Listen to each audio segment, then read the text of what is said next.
from the heart of Delta State. You are tuned in to Srtv Asaba.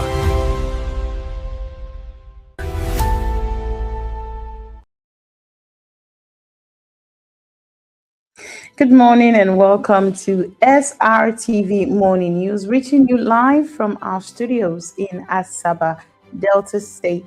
It's Wednesday the 19th and I'm Obawan Gabriel Joy. Thank you so much for joining us as we bring you the stories making headlines this morning.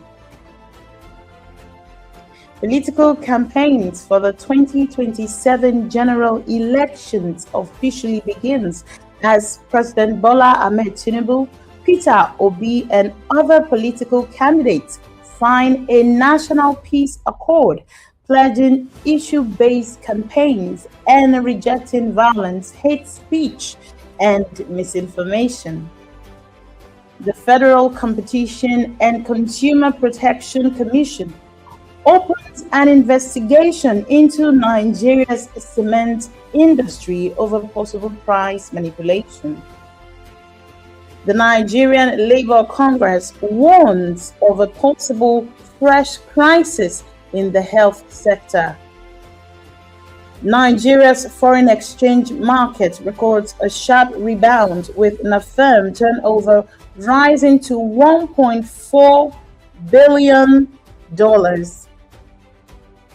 And the WAEC Council faces scrutiny over its 2026 WAEC results following complaints from schools about alleged grading anomalies. Those are the headlines. Now the news in detail. Nigeria's political parties and candidates have firmly committed themselves to peaceful and issue-based campaigns ahead of the 2027 general election.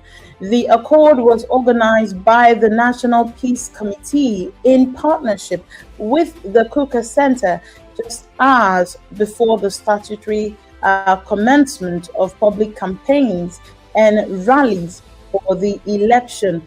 President Bola Ahmed Tinubu was represented at the ceremony by the Secretary to the Government of the Federation, George Akume, while Peter Obi of the Nigeria Democratic Congress was among the presidential candidates who signed the agreement. Also present were the INEC chairman, Professor Joash Amopitan, the Inspector General of Police, political party leaders, lawmakers, and members of the diplomatic community. The agreement commits political actors to rejecting violence, hate speech, misinterpretation, personal attacks, and other attacks and actions capable of undermining the electoral process. Speaking through the SGF, President Bola Ahmed Tinubu urged politicians to place national interests above personal and partisan ambitions. He warned that the contest for political power must not become a do or die affair. He said political parties should instead compete through ideas, policies, and programs capable of addressing the challenges confronting Nigerians. According to him, the disagreements are a natural part of political context, but they must never threaten political and public peace. Meanwhile, as the political activity intensifies, economic concerns are already emerging as one of the major issues expected to dominate the campaign. Moving on, one of this concern is the rising cost of building materials. The Federal Competition and Consumer Protection Commission has launched an investigation into Nigeria's cement industry over possible price manipulation. The move follows a 3-month cross-border study conducted by the Commission in response to widespread complaints over the rising cost of cement.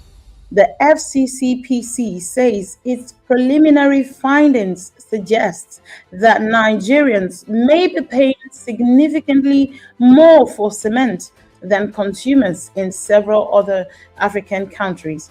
The investigation compared Nigeria's cement market with those of Kenya, Tanzania, South Africa, Egypt, Morocco, Algeria, and Togo.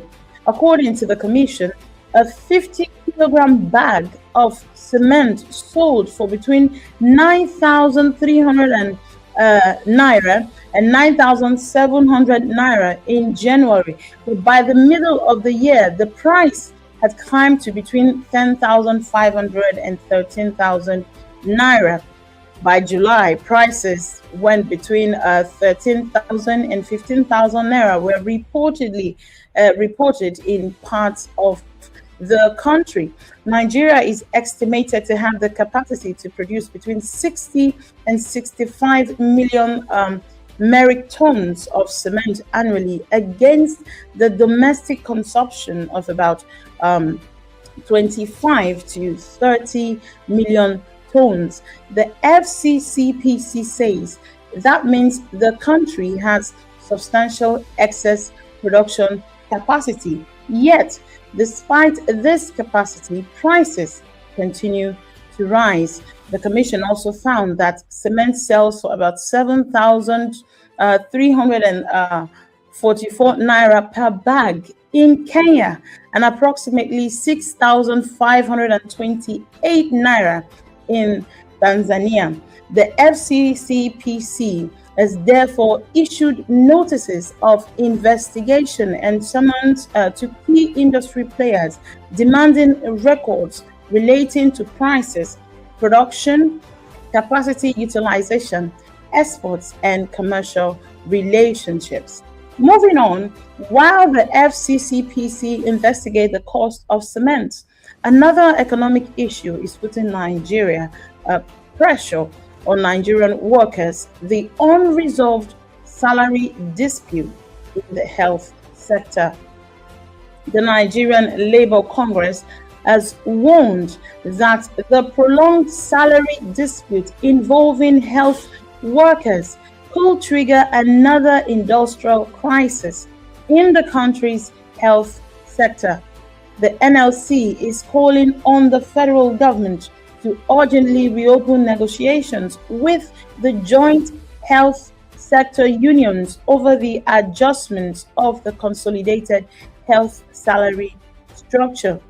The NLC warns that a complete breakdown in negotiations could have serious consequences for healthcare delivery and industrial relations. It also said it would support Johesu if the union is compelled to take further industrial action. The strike was supposed to have started, but it was suspended in February 2026 after terms of settlement were reached with the government. The federal government has maintained that it is working towards resolving this issue. The National Salaries, Income and Wages Commission has been conducting a job evaluation exercise expected to provide a basis for salary adjustments and renewed negotiations. And now to the foreign exchange market. Trading activity on the Nigerian foreign exchange market has recorded a sharp rebound, with turnover rising to $1.41 billion on August 17. The figure is the highest recorded in 5 weeks and represents more than 7 times the $185 million turnover recorded on August 11th. Now, data from the Central Bank of Nigeria shows that the latest turnover was the highest since July 21st, when the market recorded $1.53 billion. A total of 394 deals were recorded during the latest session, including 178 interbank transactions. Turnover rose to $47 million on August 12th after falling to an 11-week low of $185 million the previous day. Now, the latest development comes as Nigeria's external reserves remains at elevated levels. CBN data shows reserves reached $52.2 billion on July 20, the highest level since January 2009. Moving on to the education sector, the West African Examinations Council is facing scrutiny over its newly released 2026 WAEC results. Some schools, administrators, and education advocates have raised concerns over alleged grading anomalies and technical issues associated with the expanded computer-based testing system. One of those raising concerns is the director of Impact House Model Schools in Mowe, Ogun State, Sam Abdulaziz. He says the school recorded a significant decline in the performance of some students in 2025 and 2026 WAEC, despite maintaining its teaching staff, improving facilities, and intensifying examination preparations. He cited mathematics as one of the areas of concern. According to him, all 45 candidates presented by the school for mathematics in 2024 obtained A1, but among 69 candidates in the latest circle, he says only about 3 or 4 obtained A1 in mathematics. The school administrator also pointed to schools who performed strongly in the Unified Tertiary Matriculation Examination but received lower than expected grades in WAEC. However, WAEC has defended its examination process. The council says the 2026 WAEC exams was conducted in accordance with its established procedures and educational policies. It also says every candidate's script passed through multiple stages of marking, moderation, and auditing using standardized marking schemes and vetted subject experts. WAEC has urged candidates, parents, and schools with concerns to contact the council directly through the its official channels instead of relying on unverified social media claims. For now, attention will remain on WAEC to address concerns and reassure candidates, parents, schools about the integrity of 2026 results. Away from the economy and education, we now turn to security.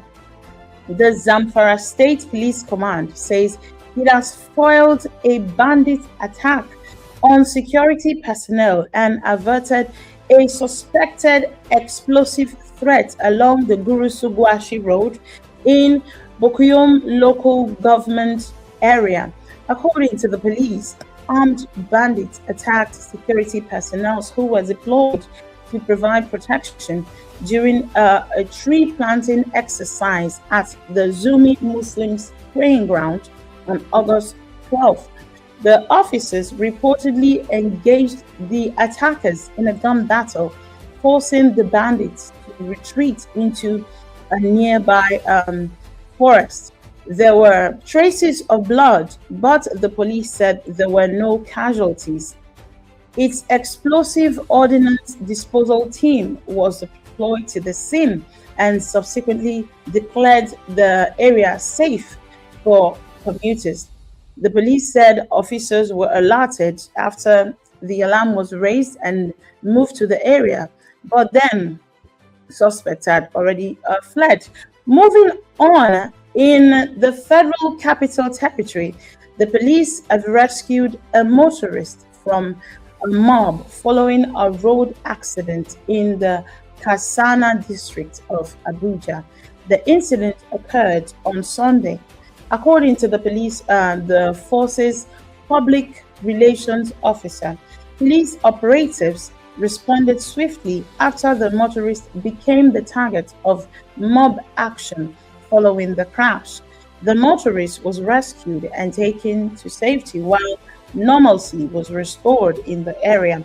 The State Criminal Investigation Department is investigating the accident. In a separate operation, police also arrested three suspected vandals allegedly caught destroying public infrastructure along Constitution Avenue in Abuja. The suspects were reportedly arrested by operatives conducting surveillance in the area. And in Anambra State, panic broke out at the Federal Secretariat complex in Awka after fire gutted part of the building housing the Pharmaceutical Council of Nigeria. The fire, which reportedly started at about 3 o'clock on Tuesday afternoon, also affected an adjoining store occupied by a pharmaceutical company. Office equipment, documents, and files were destroyed before firefighters brought the blaze under control. The Anambra State Fire Service worked with the Nigerian Security and Civil Defense Corps to prevent the fire from spreading to other parts of the complex. The state fire chief says the cause of the fire has not yet been established. However, the NSCDC commandant said preliminary findings pointed to a possible power surge. He said property estimated at more than 200 billion naira was saved from destructions. Investigations are underway. And moving on to the global scene, at least 9 people, including a child, have been killed in a hotel fire in Kolkata, eastern India. The fire broke out early Wednesday in a 5-story building on Mirza Ghalib Street in central Kolkata, trapping guests inside as thick smoke filled the building. 6 people were injured and about 60 others were rescued. Officials say some of the victims have been taken to Calcutta. Those victims who traveled to Calcutta from Bangladesh have been taken for medical treatment, although authorities are still confirming their identities. The cause of the fire remains under investigation, with authorities looking into possible electrical fault or air conditioning malfunction. Fire safety concerns at the building are also being examined. And now we move to sports. The Super Falcons are set to have a new technical crew before their 2028 Olympic qualifying campaign resumes in October. The Director General of the National Sports Commission, Bukola Olopade, disclosed this after the Nigerian Football Federation asked the technical crew led by Justin Madugu to step down. The decision followed Nigeria's disappointing campaign at the 2026 Women's Africa Cup of Nations in Morocco. The Super Falcons suffered their earliest ever exit at the tournament after losing 1-0 to Cameroon in the quarterfinal. The NFF now faces the task of putting a new technical structure in place ahead of the Olympic qualifiers. Nigeria will face Comoros in October. The Comoros advanced to the second round after defeating Sudan 3-0 on aggregate. Olopade says the sports authorities are determined to qualify the Falcons for the Olympics. Now, Nigeria returned to the women's football event at Paris 2024 Olympics after a 16-year absence, but failed to progress beyond the group stage. Meanwhile, Premier League club Brighton and Hove Albion have joined the race to sign Nigerian forward Femi Azeez from Millwall. Brighton are monitoring the 25-year-old forward as they strengthen their squad ahead of a season that will include European football. Newly promoted Premier League side Hull City are also reportedly interested in the player. Aziz enjoyed an impressive 2025-2026 campaign, scoring 11 goals and providing 7 assists for Millwall. His performances earned him a place in the PFA Championship team of the season and a first senior call-up to the Nigerian national team. A move to Brighton would make him the 7th Nigerian to represent the club. And finally, in football, 18 youth teams have secured places in the grand finale of the TFA Future Liga 2026. More than 100 youth teams competed in the playoff stages before the final 18 teams emerged. The competition will feature under 11 and under 13 teams in a 6-a-side format. The grand finale is scheduled for August 24th to August 29th. The organizers say the tournament is designed to give young footballers an opportunity to compete against academics and football programs from different parts of the country. The young players will battle for honors in their respective age categories when the finals begin next week. And from sports, we move to entertainment. Afrobeat star David Adeleke, popularly known as Davido, says prominent political and business figures contacted him during the Osun State governorship election and asked him to delete social media posts. Speaking during an interview with News Central TV, Davido alleged that more than 110 billion naira was deployed in an attempt to influence the election. He said he and his team relied on voters and public support rather than financial inducements on election day. The singer also alleged that the Senate President Godswill Akpabio and businessman Aliko Dangote contacted him and asked him to remove some of his posts on X. Davido said he refused to delete the posts until the Independent National Electoral Commission announced the results. The singer's involvement in Osun politics is closely connected to his family, as Governor Ademola Adeleke is his uncle. Davido said the outcome of the election demonstrated that political leaders who stand with the people can receive their support in return. His allegations, however, remain claims made by the singer and would require independent verification. Finally, in the entertainment scene, a doctor has clarified the controversy surrounding veteran Yoruba actor Taiwo Hassan, popularly known as Ogogo, after his daughters claimed hospitals had refused to continue treatment or treating their father who is battling stage 4 cancer. Dr. Olushina Ajidaun explained that patients with advanced cancer may be moved to palliative care after available treatments such as chemotherapy have been explored.